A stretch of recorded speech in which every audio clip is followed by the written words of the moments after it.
You probably haven't heard about this yet, but there's a huge conversation happening in AI safety right now that affects literally everyone. But most people aren't hearing about it because the explanations are buried in technical language and research papers. So if you don't have 3 hours to read this essay, I will catch you up in plain English. We're at a turning point. AI has advanced so quickly that it's gone from a niche academic field to the backbone of trillion-dollar companies, and it's on track to either reach or exceed human levels of intelligence sooner than most people think. And depending on how we handle the moment, the future either stays human or it doesn't. I promise you, I'm not being dramatic. Those are just the stakes. To understand why this matters, we actually have to take a step back and explain how modern AI works, because it's not how you imagine. These systems aren't programmed step by step. They're trained, which is more like growing something rather than building it. You expose massive neural networks to mind-boggling amounts of data and computation, and it sort of molds itself into something capable. The result is a black box, not because people are hiding something, but because no human can follow every connection between trillions of internal parameters. You can't pop open an AI's mind and see how it decided something. Even its creators can't. And that rocked me when I first learned it. The smartest people in the field don't fully understand what's going on inside their own systems. They understand how to train them, but they do not understand how they think. Before I keep going, let's define a few terms because they come up a lot, and I promise I will make this painless. Compute is the raw computational power used to train an AI. Think of it as the horsepower of AI development. More compute means more capability, more speed, and more complexity. Scaling laws are the pattern that the more compute and data you give a model, the more complex it will become. And it does so in highly predictable ways. This is why scientists take short timelines really seriously. Scaling laws work. Alignment is what we call trying to get the AI to do the thing that we want it to do. And the alignment issue is when what we want it to do and what it is doing are not the same. Alignment matters, but it's not enough. Once a system surpasses human levels of intelligence, there's no reliable way to predict or constrain every behavior. And then there's AGI. Artificial General Intelligence. It's not a sci-fi phrase. It simply means an AI that can do many things across many domains at human levels. Think of the general part as being the opposite of being good at only one thing. Superintelligence is AGI turned up past human levels. It's faster, more strategic, better at problem solving than we are, and it's able to use its own abilities to improve itself and other systems. Autonomy means that the system can act independently, not just giving answers, but taking actions, making plans, and executing them, all without human oversight. When these three things combine, autonomy, generality, and intelligence, you get something that is fundamentally different from the tools we have now. And this is where the essay's main warnings come in. Humanity is on track to build systems with all three qualities all at once. Systems that are general, autonomous, and more capable than us. We don't need to imagine sci-fi scenarios. We just need to imagine intelligence that grows faster than our ability to regulate it. Models are already improving at a pace that would be absurd in any other field. Companies have admitted that they already have prototypes of next-generation systems, and multiple expert forecasting platforms, including ones with very strong historical accuracy, put human-level AGI in a 2 to 5 year window with non-zero probability much sooner. And this is the really important bit. People outside the field sometimes think that these predictions come from hype. They don't. They come from the people who are building the systems. They can predict capability jumps before they happen, and the planned training runs for the next generation of AI models use many multiples of the compute we've used so far. It's not wild speculation to expect leaps, it's literally just following the math. So why does this matter? What's the actual risk? It helps to think of intelligence as a general purpose tool that helps us get things done. A mind that can plan, reason, and strategize is powerful in any domain it touches.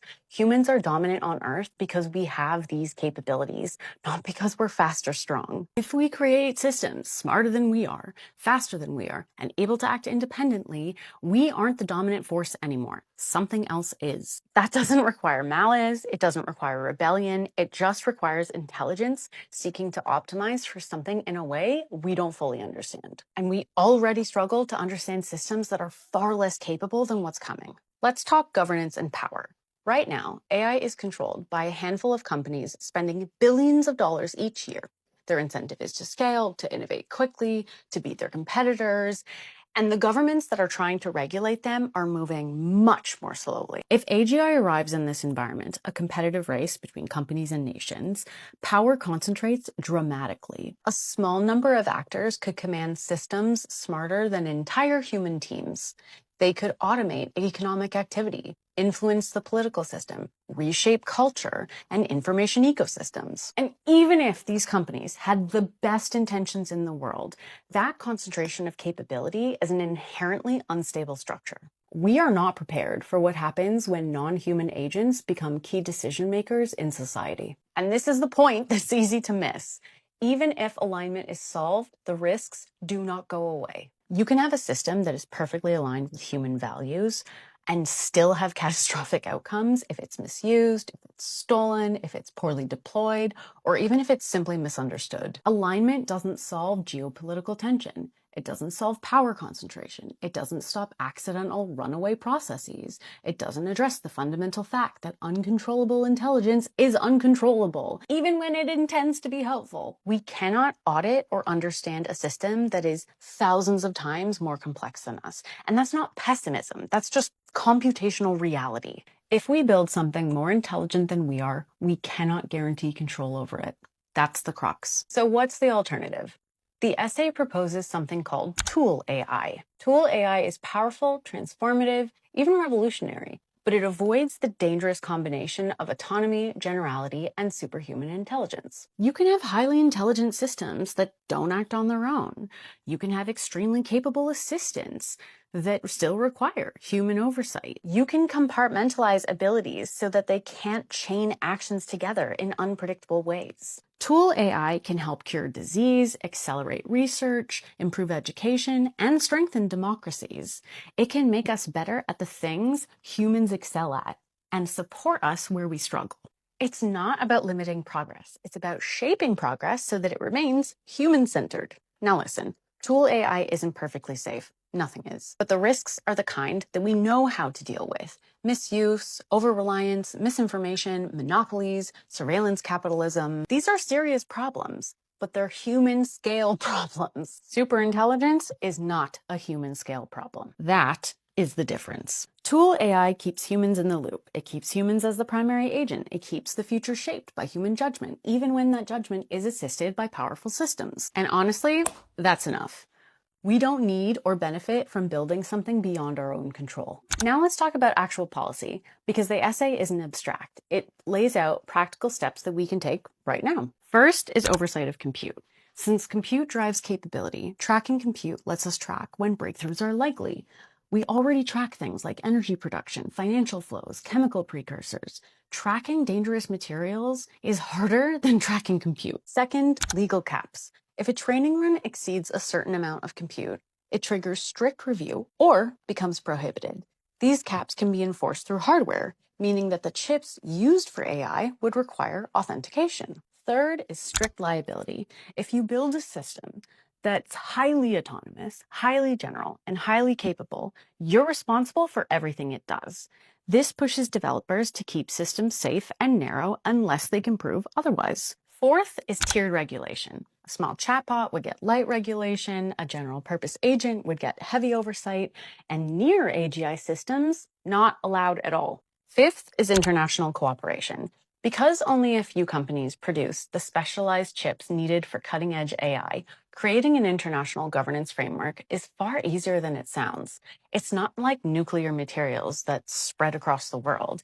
It's a small supply chain. These 5 steps are so doable. They don't require miracles. They just require a bit of political will. There's another subtle risk that the essay emphasizes, and that's delegation. As AI gets better, there's a natural temptation to hand off more decisions. First, smaller ones, then bigger ones. At some point, we don't lose control through conflict, we lose it through convenience. We become passengers in a system we don't fully understand. And a future where humans voluntarily surrender agency is a future where humans aren't steering the ship. Keeping the future human means preserving not just our safety, but our role, our responsibility, our judgment, and our values. Here's the hopeful part. Most people don't want smarter than human AI. Poll after poll shows that the public wants slower development, more oversight, and more safety. But the decisions are currently in the hands of a few companies who are racing each other and governments that are still playing catch up. We can choose a different path. We can choose not to build systems that surpass us. We can choose the powerful, controlled, beneficial AI that amplifies our strengths without replacing us. The future isn't predetermined. It's shaped by what humans decide is acceptable and what we refuse to build. And right now is the window where those decisions still matter. Keeping the future human means learning about this. It means talking about it. It means sharing it. It means supporting policies that limit dangerous systems, asking our leaders for real regulation, and refusing to accept inevitability as an argument. The future belongs to the species that decides it wants to keep it. We can keep the future human. If you liked this video essay and you found it helpful or informative, please consider sharing it or reposting it. That would be a huge help. And if you're looking for more resources, go to exactly where you would assume links are, and you can find a whole bunch there.